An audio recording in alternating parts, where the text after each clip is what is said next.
Hey guys, so today we're going to talk about what is the avoidant attachment style. If you don't know what attachment styles are, there's 3 to 4 that scientists say exist. There's avoidant, there's secure, and then there's anxious, along with some other ones. But today we're going to talk about avoidant attachment style. So avoidant attachment style is one of the insecure attachment styles formed in early childhood. So this typically happens if a caregiver is emotionally distant, they're unavailable emotionally, or they discourage the expression of needs or emotions. So people with this attachment style often end up appearing later in life and in society as independent, self-reliant, emotionally reserved. But honestly, underneath, they might struggle with trust, they might struggle with emotional vulnerability and intimacy. So you have to be aware of, if this sounds familiar to you, maybe you were emotionally neglected a bit as a child, which we all, have things from our childhood, so it's nothing to have shame over, but just knowing maybe how you might be expressing yourself now based on patterns from your youth that you were maybe not aware of. So some core characteristics of the avoidant attachment style is 1, discomfort with emotional intimacy. So you might enjoy companionship if you are a avoidant attachment style. You enjoy companionship, but you might feel uneasy when things start to get a little bit too emotionally close or a little bit too emotionally vulnerable. It can kind of feel threatening and unsafe.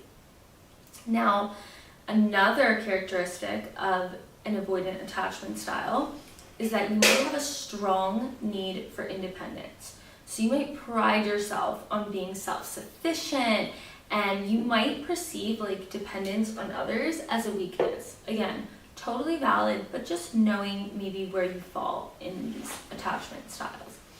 Now, another characteristic of an avoidant attachment style is low emotional responsiveness. So you might come off to others as being cool under pressure, but it might honestly be emotional dismissiveness. Now, another characteristic is the push-pull dynamic in relationships. You, as an avoidant, might initially enjoy the excitement of new love, but you might pull away as a relationship starts to deepen.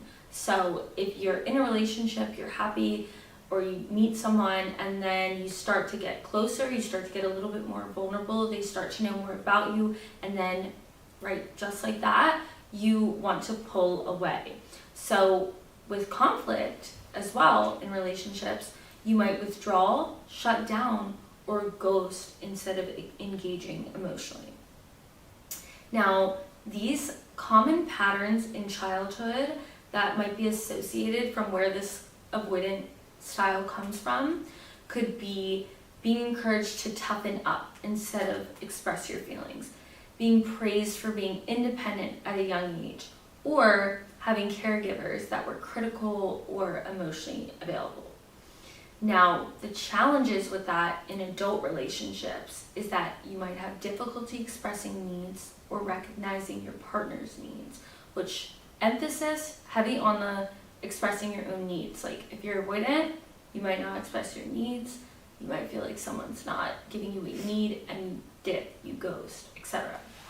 You might also end up with being easily overwhelmed by emotional demands. I don't want to speak on everyone or generalize, but I feel like men tend to be a little bit more avoidant and women tend to be a little more anxious, which is another attachment style that Caroline's going to get into.